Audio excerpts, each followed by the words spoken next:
Hey, hello. Here we are again. Once again after the summer. I hope everyone had beautiful, amazing summer vacations. We did for sure, and we're happy. We are energized. We're so ready to keep going with this show, with this program. And we're so looking forward to having you guys at the other side of the screen. So we decided this new season of this guitar chat to have new things, new stuff. We're gonna see it eventually in the new episodes, but overall, we're happy to be back at the grind. Yes. And as you might know already, Guitar Chat is brought to you by Vegatrem, the best tremolo systems in the world for sure. And of course, this new season we have some changes. I'm going to mention the changes in a while. But first of all, I'm going to give you some time for you to hit that subscription button and to leave a comment in the comment section of this video. So go ahead. Okay, did you do it already? I'm glad you did. Yes. Well, if you left a comment, it's a great thing because just by leaving a comment and by being subscribed to our YouTube channel, you're going to be eligible to enter our t-shirt giveaway, one of these amazing Vegatrem t-shirts. You will be able to win one just by doing that, just by being subscribed to our YouTube channel and by leaving a comment in any of our videos. It's that easy. Okay, so by the end of this month, by the end of this cycle, I'm gonna say the name of the winner of the t-shirt giveaway. We also have a discount code that's a 15% off, which is awesome in my opinion. You can go to our website and make your purchase. When it's time to check out, you can type that discount code, okay, and you're gonna get a 15% off. That discount code is gonna be available for 1 week, one whole week right after the broadcast of this show. Okay, so there's that. And you're gonna have this code displayed at the bottom side of the screen in any time. It can be in any time of the show. So yeah, you gotta keep watching it till the end until you find it. Besides all this, we have something called the Vegatrem Challenge. Do you want to know what it is? Check this out. Hey, are you a guitar player? Do you want to be part of the Vegatrem family? If you do, I've got good news for you. I'm proud to introduce the Vegatrem Challenge. This month we will give you a piece of music for you to learn. We want you to make it your own, so once you learn it, we want you to modify it in any way you want. We want you to be yourself. Once you've created your jam, send us your video and you will participate in our monthly contest. Here are the requirements. Follow us on Instagram, tag us on your video and use the hashtag Vegatrem Challenge. We will announce the winner on the first edition of each month on our podcast Guitar Chat. And if you're the winner, we're gonna send you a Vegatrem completely free. Sounds good, right? Let's go!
that's the only thing you have to do. So grab your guitar, send us your video, and participate. We're gonna have fun. We're gonna have a blast watching each other's videos, and it's always a good thing. So let us enjoy your playing, let us enjoy your art, and at the end of the day, or at the end of the month, better said, you can win a VT1 completely free. Okay, and now let's talk about today's interview. We have one of the best badass artists, guitar player, singer, songwriter. His name is Derek Day. Let's get to know him a little better and enjoy his music.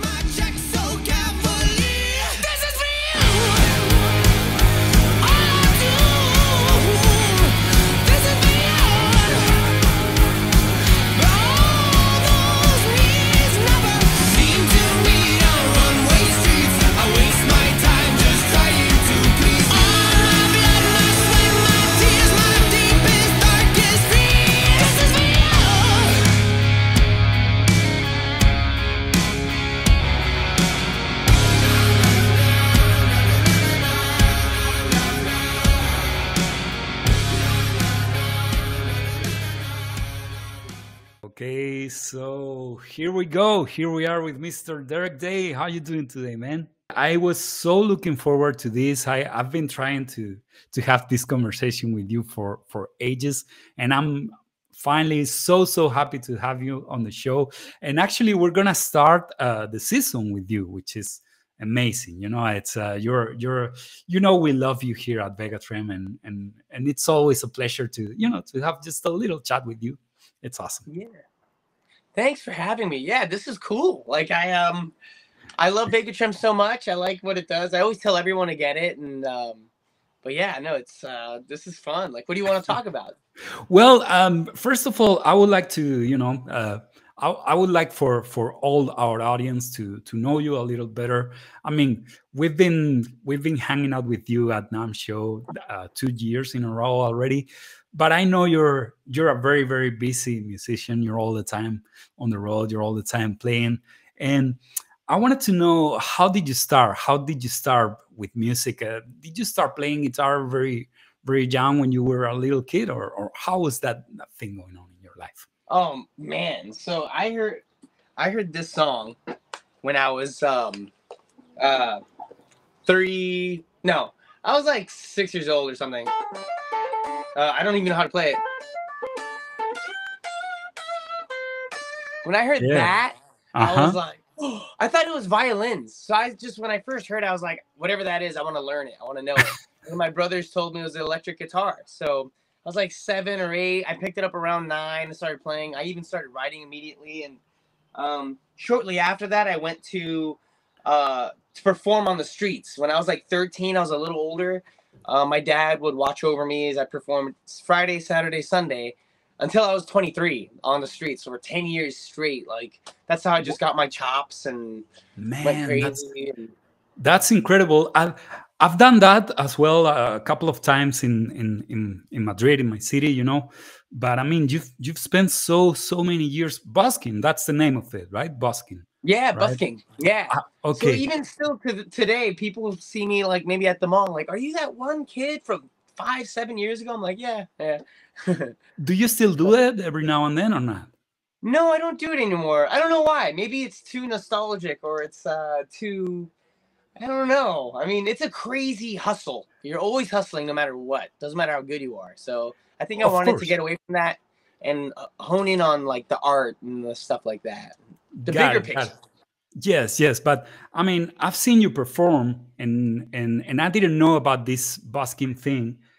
But now looking back and remembering how the experience of seeing you singing and playing live, I can totally see how you grew up playing on the street, because it's a special thing. You need to know how to read the audience, how to engage the audience, and you do that masterfully, and I'm pretty sure you learned that playing on the street, right? Oh, of course. Everything I know comes from the streets, because it's like it's because everyone's going to the movie theaters or they're going to the shopping mall, and so like you're kind of there as like a annoyance. So you have to have something off, like you say, you have to engage them, but you have to keep them and like, wait, don't go. So I'm like rolling on the floor, I'm jumping on the trees, I'm doing whatever I can, and then playing like, you know, Hendrix. Oh yeah, playing amazingly well, of course, as you do. Let me ask you something, because I really do dig your playing, as you know already. We're gonna talk about about your singing later as well. But I wanted to ask you: have you been a guy of one of these super nerdy kind of guitar player? You know, spending a lot of hours woodshedding, or not? You just went for it from the beginning. Man. I love that term, woodshedding. I because that's a jazz term, right? They go out to the woodshed. Yeah, that's right. Yeah. No, but no, I wish I was. I always want to be. I always want to be like a nerd, like get in there and put more hours into it. But I just sort of picked it up. My brother taught me a lot of licks, and then I picked it up from there myself. And it's very free flow. And I just kind of, if I'm good, if I'm kind of quick, if I'm fast, it's just because I've done enough shows and rehearsals and stuff with bands. But I still try to this day. I still try to put in a solid 2 hours a day, just at least playing whatever I want. But I can't do technique. Got it. Practice. That's just me, but I know you should be. You should be doing that. I mean, yeah. Sorry, I got you off. No. On the positive side of that, it's I get to write a little freer, and I'm freely kind of, and I love to write music, so that helps me kind of be less, I don't know, contained. Got it. So I guess the chops that you have come from playing a lot live, because I guess you're I mean, how often do you play live? How many times do you play a week, for instance? Like nowadays I do maybe 4 shows a week or something. Okay. 4 out of 7. Okay. I just had a show yesterday. I had one on Sunday and Saturday. So yeah, and then it's only Wednesday. So, so I have a show on Saturday, and yeah. So yeah, I just try to keep playing and stuff. Yeah, just shows. I think that's very important for the development of a musician. Once someone told me a gig is worth more than 5 rehearsals or so many hours practicing by yourself at home, you know.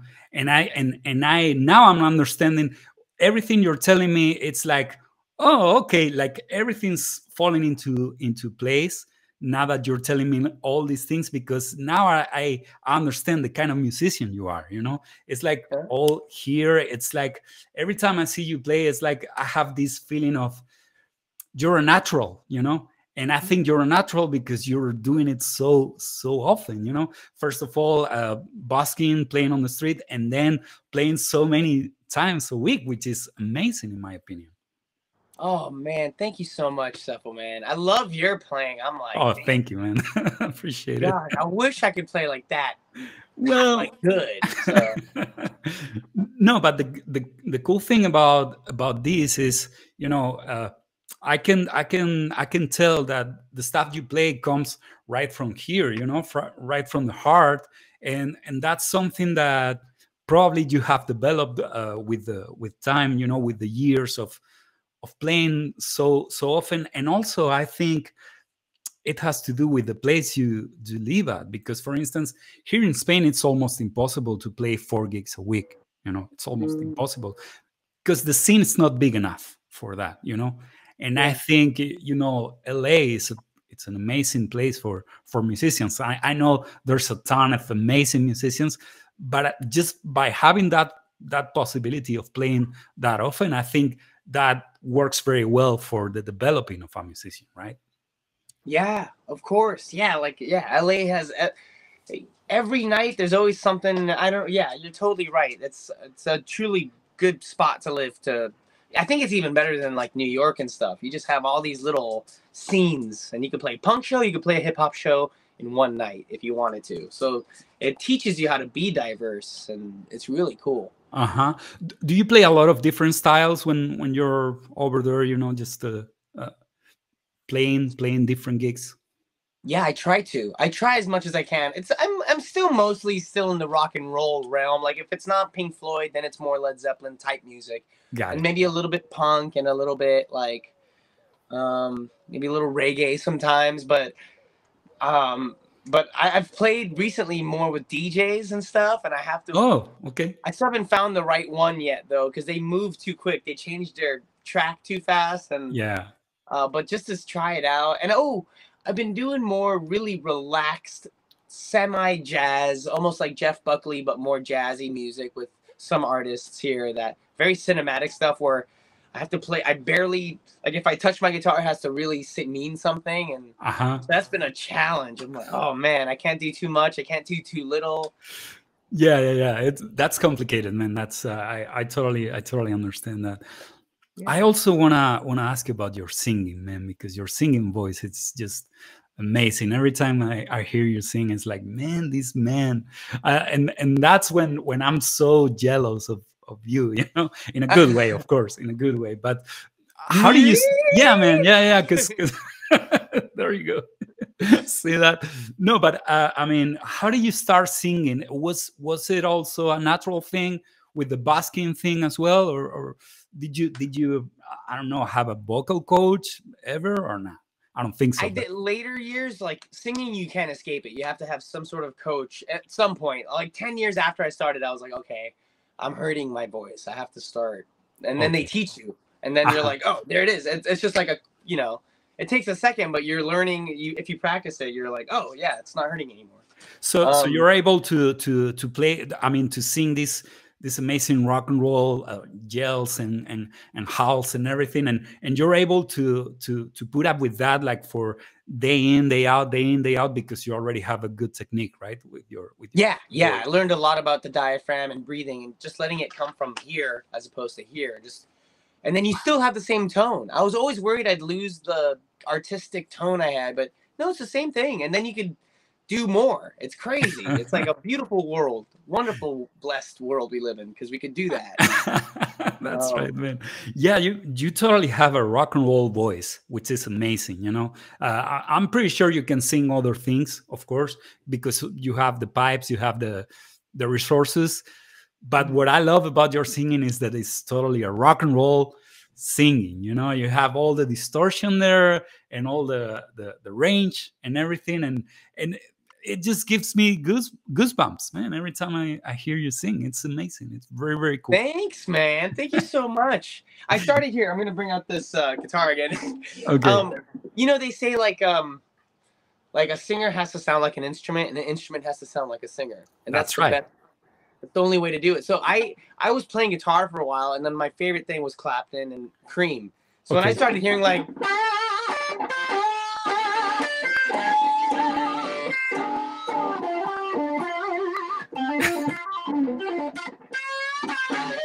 I don't have a pick, sorry, but like I heard Clapton made his guitar sound like a beautiful soul singer. Oh yeah. So when I first started hearing it, I just started doing that when I was like 11 or something, like da, da, da, da, da. And so I encourage most singers, if you're gonna be a singer, like start learning guitar solos. Oh wow, okay. So you were trying to replicate. Man, that's awesome. You were trying to replicate the solos with your voice. Yeah. And then it teaches you how to vowel, because it's not always da da da. It's like wow, wow, and then you use like this part of your throat. And then, got it. And then you're closing, and then you're open. Din, din, din, da. And then you get really flexible. And once you're getting all goofy flexible, then you could control it. And then that's how I started doing that distortion stuff, because it was just Slash. When you could sing any Slash solo, so it's like I used to just sing it, and then it's a workout. It makes you breathe, because it's like those are the long solos, right? Oh yeah, that's the thing. Yeah, because of course, I mean, guitar players, we don't have to stop to breathe, which is sometimes it's the bad thing about guitar solos, you know, because normally they tell you, you know, especially the jazz guys, right? They're like, you need to learn horn solos because they stop to breathe. They need to, right? But also it's good for the music, because when you put some silence, some rests into your solos, it sounds more natural. It sounds more human, you know. Sometimes guitar players, we don't stop. It's like blah, blah, blah, blah, blah, and then sometimes it's, I mean, it sounds worse than if you stopped, right? And if you left a little space there, you know, just, which is the breathing, right, for the singers. I don't know if that makes sense. That makes beautiful sense. I love that. It's almost like you're saying, like, literally breathe, but you're letting, with the guitar solo, you're letting the music breathe. Huh? Like you're just, yeah. When you breathe out, it just feels good. That's right. It's like, for instance, when you hear B.B. King, right? When he was playing, he would play just a short lick or a little note, and then he would keep you there, you know, waiting for the next one, you know, building the suspense, right, for the next note. I wonder what is he gonna do next, right? And that's beautiful. That's awesome, man. That's something we should think about more often as guitar players, in my opinion. Yeah. Oh my gosh. Oh my God. Yeah. This is a masterclass. I love it. Yeah, I mean, it's just something that I mean, just came to my mind right now talking to you. I don't know. Cool. I love that. I'm gonna be more mindful of that. Okay, cool. Well, anyway, let's. I also wanna ask you about a band that you have. It's called Classless Act. Okay. And last year, I remember last time we saw each other at NAMM show, I asked you about that because you guys just came from a big tour, stadium tour, you know, opening for Motley Crue, Def Leppard, Poison, Joan Jett, right? And you guys were opening, and I remember I told you, I'm pretty sure you guys are gonna smoke them all. And I hope it was like that. Tell me a little bit about that experience, please. Well, it was an amazing experience. It was more than anything just super fun and super professional. So, like, you think these big rock stars, they could kind of be loose, but no, everybody in each camp, including the musicians, are really tight, professional, on time. No one's late ever. Doesn't matter who you are. And so that was cool to see because they've been at it for 40 plus years. Wow. And it made me really respect the career choice. It's like, this is a real business.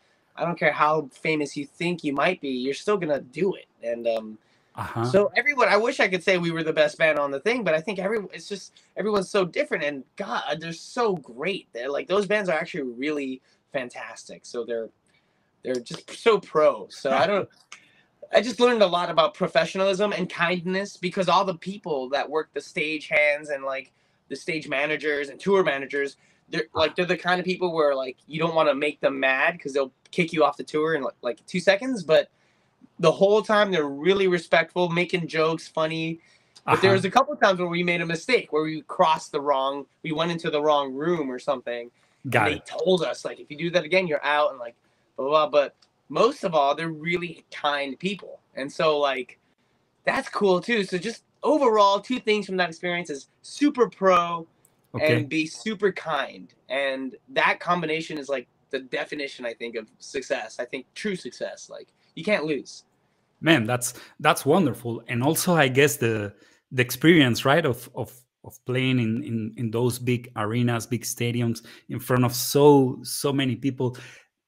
Did your busking days come to mind when you were in that situation or not? Yeah, every single show, every single song, every single show. Like, I don't know how the band felt about what they were going through. I'm sure they had their own existential thing, but for me, it's just like I would think, like, if I couldn't not think of the street or the specific street I was on when I like blinked, and I was like, because then I was just back here. It felt like, have you seen like freaking what's that? Like, it felt like a Christopher Nolan movie. Like I'm like like I'm just here now. Like time traveling or whatever, Interstellar. Like what? And then like I don't know. It just felt really weird for me. Really good, weird, really surreal.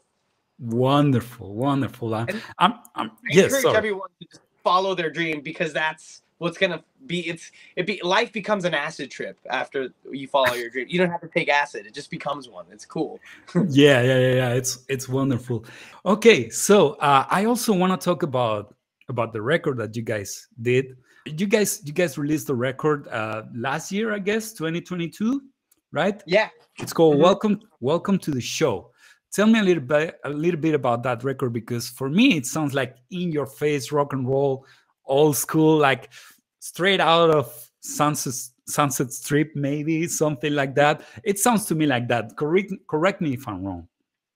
No, you're right. We wanted to just be kind of like, because we wrote half of the record before the pandemic, and then the pandemic happened. We're like, oh, we can't go into places, and we weren't sure what was going on. So, like, but then we sort of heard word of doing the stadium tour, and so we kind of wanted to like not write to that, but the songs we were writing just came out naturally. I think through inspiration. We're like, it sounded like just rock and roll, like the bands we're gonna play with. So we ran with it, we did it, but we also tried to tweak. We did a little bit more modern kind of writing within the songs. It was really just like, let's do it because we're going on a stadium tour. Let's do it. So the album didn't even come out till mid-stadium tour. Got it. And which is funny. Nobody really knew our music, but they were enjoying it. They liked the vibe, and yeah, it was kind of like a beautiful little nod to life of having us on that tour. I understand. Man, that record sounds incredibly well. Where did you guys record it? Or who produced it? Tell me a little bit about that. We did pre-production with Michael Beinhorn, who he did Super Unknown with Black Hole Sun and with Soundgarden. I love that record, man. I love that record. Incredible record. And like, and he did like Marilyn Manson and Hole and all these really cool, like, awesome bands that just have this like tight punch sound. And so we worked with him before the record, but we couldn't do it. It just wasn't, the timeline wasn't working out. He had to go to Denmark or something, and like so then like we met up with Bob Rock, who did all the like a lot of Metallica records, the Motley Crue records, Bon Jovi, all of that. And so we recorded it in Tommy Lee's studio with Bob Rock, half of it, and then the pandemic happened, and the second half was with Joe Ciccarelli on Sunset Sound, right on the Sunset Strip. Oh, wow. So I wasn't wrong. You weren't wrong at all. It sounds like it just came from that strip. It did. Yeah. Man, that's... But yeah, so Joe Ciccarelli, he's done like White Stripes, Jack White rather. He's done more like his other projects, and like just Alanis Morissette, Morrissey. He does a lot of Morrissey, and just like this really badass producer. Awesome, man. It's wonderful. I mean, I was surprised when I heard it, because before that I had heard a couple of your solo songs, and your solo stuff. I mean, it's still rock and roll, of course, don't get me wrong, but it's kind of like, it has, for me, in my opinion, it has a more like a songwriter vibe, edgy songwriter, but songwriter. But this is not the same. This is a straight ahead rock and roll, in your face, super aggressive, with wonderful, beautiful melodies. The guitars sound massive, which of course I love. Yeah. And also I wanted to ask you about, because you have a collaboration with Vince Neil and also Justin Hawkins. Is that Justin Hawkins from The Darkness? Yeah, he's the lead singer, one of the main writers of that band, and yeah, we're good friends with him. He's a lovely human guy.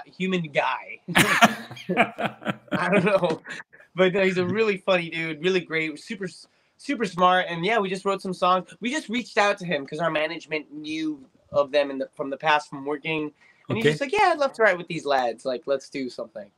Wonderful. I mean, he's a badass. I mean, as you, as everyone else, but he's a completely badass. He's amazing, and that guy is just out of the charts, right? Yeah, like his guitar playing is incredible. Yeah, and he's singing too. I mean, he sings like the angels, And when I saw that, on the credits of your record, I was like, hey man, this is pretty cool. I'm very, very happy for you guys. And I mean, you guys deserve just the best, because you guys sound amazing, and I totally dig what you guys do. Yeah, man. Thank you so much, Cepho, man. I really appreciate that. Yeah. And I think you might like the new album too. We're working on it just right now. We're not playing many shows because we wanted to just kind of reinvent ourselves a little bit. So it's going to sound a little more alternative, but still have that punch, that kick we're looking for. Awesome, awesome. So you guys are already writing and preparing the new thing. Mm-hmm. Yeah, we've Awesome. been working tirelessly every day last few months, recording demos at home. We have like 64 songs, and we picked our favorite 15, and we're just like kind of reinventing them and tightening them up, and yeah. So do you guys plan on maybe like a get together and record old school, like getting all together inside a house for a month or something like that? Is that something doable or not? Not really. Yeah, I think it is. I would love to do that. I think that's the way to do it. And Okay. yeah, maybe somewhere out in Nashville or something, we'll go out and we'll do that, because I think that's the move. I think it'll sound really nice like that. It totally. I think you can totally tell. I mean, I'm not against new technologies or anything like that, but whenever you hear like classic rock records that they were recorded like that, everyone playing at the same time in the same place and hanging out together and like kind of living together, even if it was just for a couple of weeks, right? You can tell in the final product because it has that magic, that warmth that other things don't have, and that's interesting. Yeah, totally. Yeah, some indescribable magic. Yeah, yeah. Yeah, man, it's pretty cool. Well, let's talk about your guitars, because you have your Strat right there, and I love that guitar because you did a lot of different things. Tell me a little bit about that guitar. How did you come up with it, or just talk about it, please. I love guitars. I love messing with my own guitars. I like to paint them. I'm gonna be painting something soon, and I'm Okay, putting a Bigatrim right on it too as soon as I paint it. awesome. But this is something like I've always loved, like Spider-Man. So like Okay, I have like blue, like these like blue kind of things here, yeah. and it's red, and like I didn't paint this. The one right before this, I painted it red and blue and everything. But then my guitar tech changed it. So my guitar tech is Thomas Nordig, and he's currently Steve Vai's guitar tech Yes, from home. And yeah, oh, you know Thomas? Yeah, of course. yeah. Yeah, yeah. He's a good friend of us as well. Yeah, yeah, yeah. Thomas, he's the most badass rocker that I've seen in my life. Yeah, yeah, he's incredible. And just recently I called him, and he said, and he's like, wow, I was just talking to you.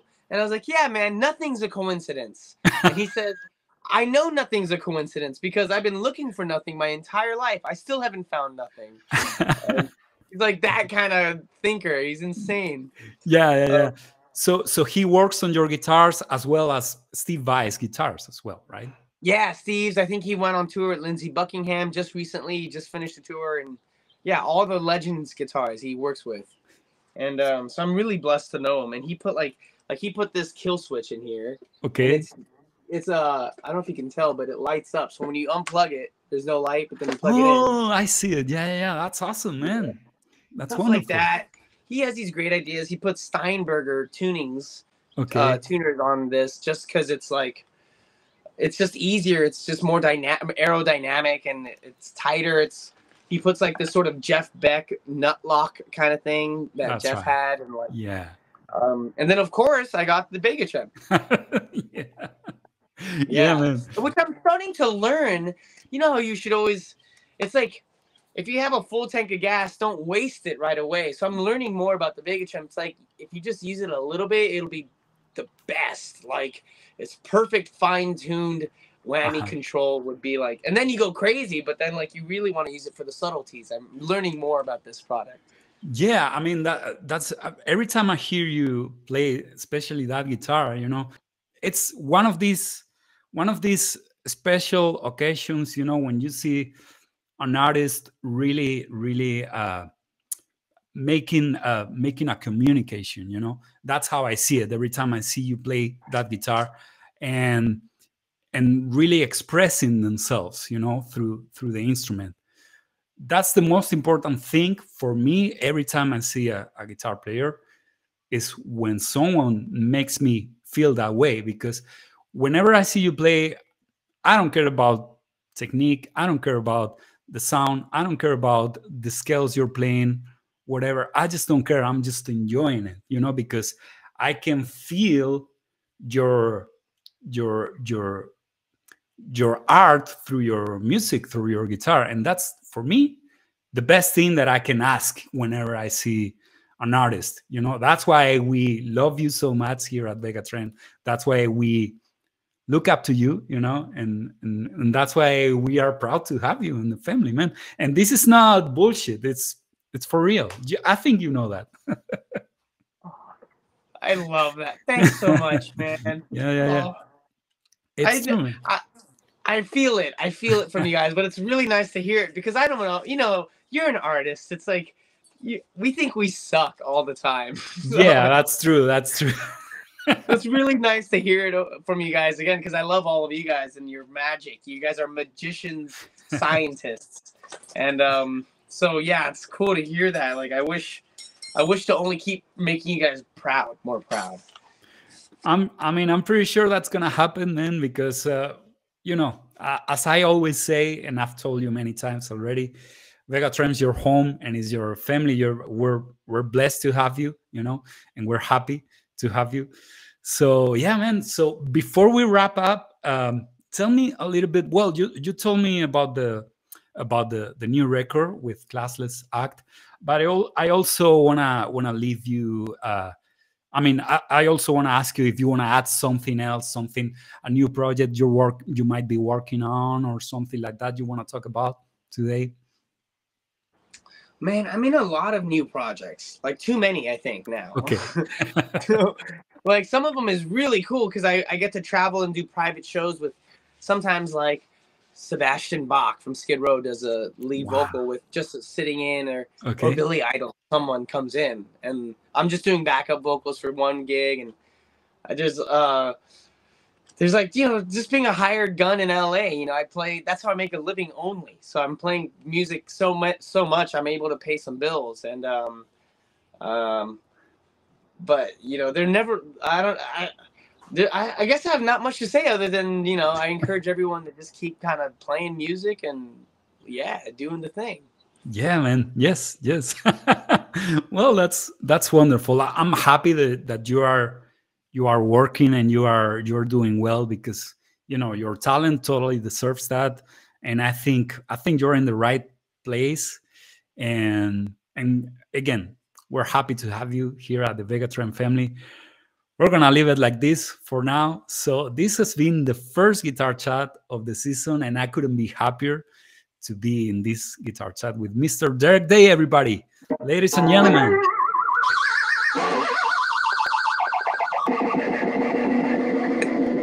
That's right. That's right. Well, thank you very much, Derek, for being here. We're going to leave it here today. So this has been Guitar Chat.